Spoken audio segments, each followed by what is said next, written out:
Ladies and gentlemen, hey, hi, how you doing? Welcome back to the channel. Thank you so much for stopping by. Within every single weapon category right now within Warzone, there's honestly at least one standout weapon that truly has a spot in the meta conversation. Some of them obviously at the very top of the meta, the absolute best of the best, others that are just really competitive options as well. And so with that today, I wanted to go through every single weapon category where we can actually customize a weapon. So for you big launcher and melee fans out there, I'm sorry to disappoint, but every single category where you can customize a weapon and break down the best loadout for the best weapon in that specific category. And we're starting first with our only real secondary customizable category, and that is the pistols. And quite frankly, there's a couple of good options here. The Core 45 with the conversion kit has a pretty quick TTK. The Renetti Akimbo has a pretty good TTK. The single Renetti even is pretty solid. But truthfully, I think the base Core 45 with the lightning fire trigger for the fastest fire rate is going to be your most reliable option here. If you can spam fast and stay on target, this will be the most rewarding option out of the category. So as mentioned, that lightning fire trigger gives us the fastest fire rate out of all of the trigger options here, so you can just spam this, spray and pray, and you're going to want the most ammo to do that with, so you might as well throw on the 40-round drum. I did find though, as I was spamming the trigger and spraying and praying, I was a lot more accurate when I used an optic, and I was getting a much faster knock or full with an optic on there. So I go for the slate reflector. This is a matter of preference. If there's a different scope on here you like more, feel free to use that, but slate reflector is what I found to be the most comfortable with. The long barrel on here helps extend out that range, helps give a little bit better velocity for that hit scan range, then some control as well. It's not much, but it's a little bit of something, and having that control on there does sort of counteract the sonic suppressor, which hurts control a little bit, but gives you better range and better velocity as well. So you've got a better, faster TTK range, or it's a longer, faster TTK range, and decent velocity for hit scan, meaning this is actually a pretty reliable pistol, again, if you have a decent trigger finger and you can stay on target while you're spamming it. But getting into the true primary categories now for snipers, curiously enough, I want to say since I've done these every category style videos, which we usually do once or twice per season pending the meta updates, the cat has been deemed the best sniper, I want to say since the beginning, which is kind of crazy that nothing's come up and challenged it. Like the Stalker is viable, the Moors is viable,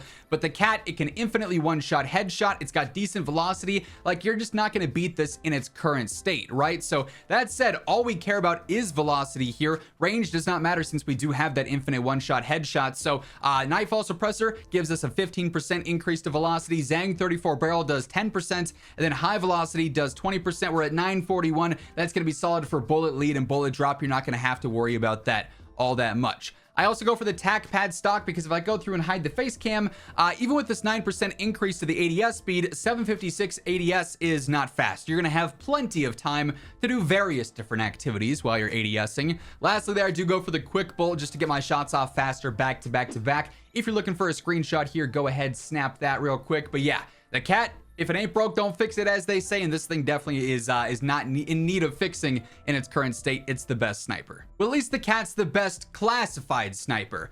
The Kar 98K is the best marksman, but let's be honest, this functions as a sniper. It's that one-shot headshot within its limited effective damage range, which we have at about 76 meters, which is fine for the vast majority of fights you're going to get into, especially on Resurgence, maybe a little bit less on Big Map, and that's perhaps where the cat shines a little bit more, but the Kar, easily the best marksman here with its one-shot capabilities. What you do have to focus on here, though, is range and velocity. Luckily, this trio of attachments gives you the best effective one-shot range and the best velocity, so Sonic Suppressor gives us a 5% increase to range and 13 to velocity. 7.62 long barrel, 12% to range, 15 to velocity. And then high grain is 15 across the board. So we have a 75.6 meter one-shot headshot range and a 925 velo, which is fine for that range in terms of hit scan, making this an incredibly easy sniper to use. I also like the aggressiveness of no stock, makes the gun a lot faster to ADS, better for strafe, better for general movement. And then here you can use whatever optic you're comfortable with. I like the Antlers AS7, some players like the range collar, some players like other various zoomed scopes. So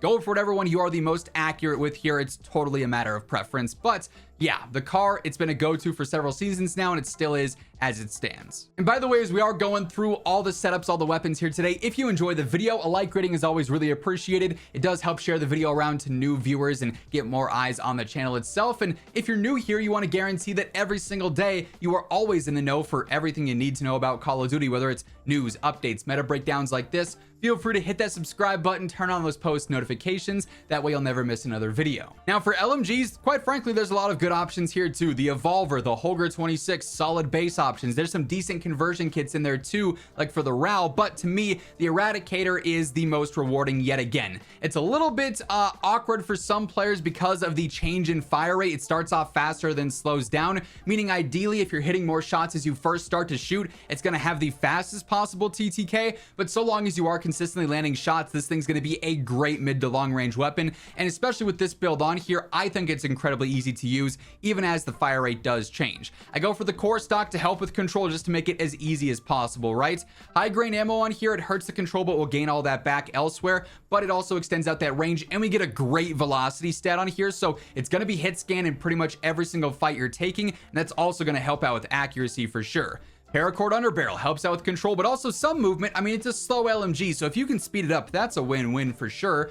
Quartermaster suppressor, all in on control, making it laser accurate. Then Conquer 70 long barrel, better range, better velocity on there too. So you have an incredibly lethal, but also easy to use weapon when you're fighting at 30, 40, 50, 60 meter engagements. This thing will actually shred so long as you know what you're doing with the recoil pattern. Spend a couple of minutes in the firing range, master this thing, and you'll be good to go. Now for shotguns, quite frankly, there are not a ton of fantastic choices here, but when I am using a shotgun, I've actually been rocking the Reclaimer 18 2 to 3 shot 10 meter setup that we've been using actually for a little bit. Gumi first recommended this a while back, and it stayed really consistent for me throughout gameplay. It's a tack stance based build, but it's actually very, very good, especially when you flip it into semi-auto and you can sort of spam with it, right? So I do use no stock, and that's because when we are in tack stance, you're going to be able to see. Plus, it helps out tack stance spread. If you were to ADS with no stock on this thing without an optic, you're not going to see anything at all. I do go for Dragon's Breath ammo on here. This does help out extend that range, so that 2 to 3 shot kill within 10 meters is going to be a bit more practical with this on there, of course.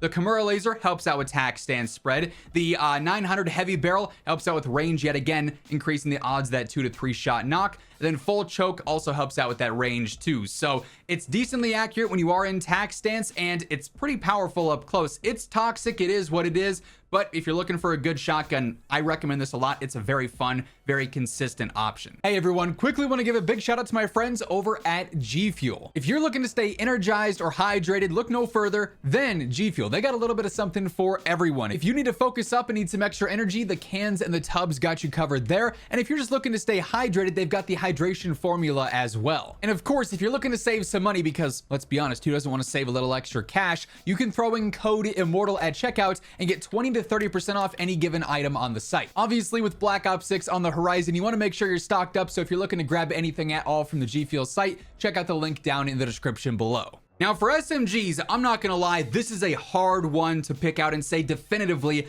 this is number one.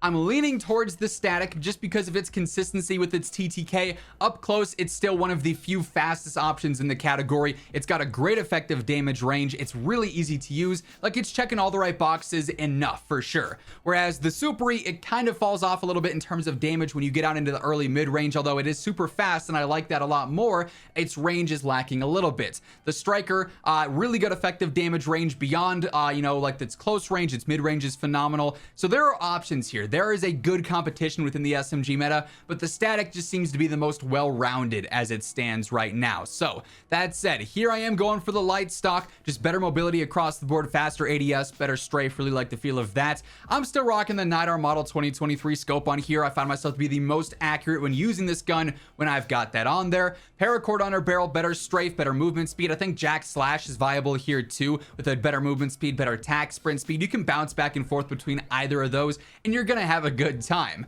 Quartermaster suppressor, max control, and then honestly, I do still like the long barrel because it does do so much for your range and so much for your velocity. It means that you can use this in a variety of fights. It's not just fighting in a building. You could have this fighting across the street, fighting from building to building. It's going to have a much better range than a lot of SMGs while maintaining a fast TTK and great velocity as well for hit scan, making it easier to stay on target and allow you to be a bit more accurate because you don't have to worry about bullet drop or bullet lead or anything like that, right? So it is a little bit slower. I do think there's a place for the light barrel as well. You could use that for sure if you're solely focused on aggression, but the long barrel does add in a versatility factor that I think just can't be ignored. I really do like the feel of this setup. Now for battle rifles, this has been true for a little bit, but the Subverter is sneaky good.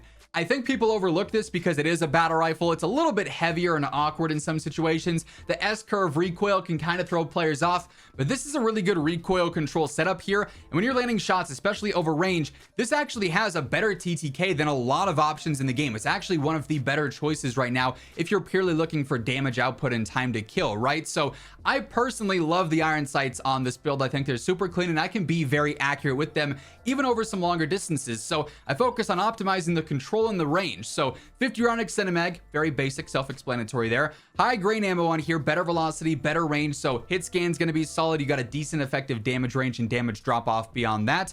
Paracord and Quartermaster, this is a combo, means I'm decently agile still, but also my control is going to be phenomenal, especially horizontally, and then even vertically get some help there too. So this really helps limit that S-curve pattern and makes it a lot more predictable. Plus, Dozer 90 long barrel does some for your control as well, and then even better range and velocity too. So this is a very well-rounded setup. If you're really needing the optic, you could probably get away with dropping high grain. It'll make you a little bit more accurate across the board, but Subverter as a battle rifle definitely stands out to me. Don't sleep on this thing. I know it was a meta a while ago, then it got nerfed, but it's actually back on the come up and it's feeling pretty good right now. And then lastly, for the rifles, again, this is a tough conversation. I think the BP50 has a case. I definitely think the Battle 27 has a case. I think the MTZ has a case. The SVA is decent, but ultimately, when it comes down to it, the vast majority of the fights you're going to get into on Big Map or Resurgence are probably 50 to 55 meters and closer. And in that range, the STG is just too good to be ignored. Its TTK is so fast in its first and second damage ranges. Its velocity is insane, so your accuracy is going to be spot on. If you're aiming for the chest, you're going to hit the chest. It won't drop off. Its control is super easy. It's just doing it all right still, even after it was nerfed. So that said, use whatever optic you're comfortable with here. For me, it's the Night Model 2023, 50 round extended mag, super basic.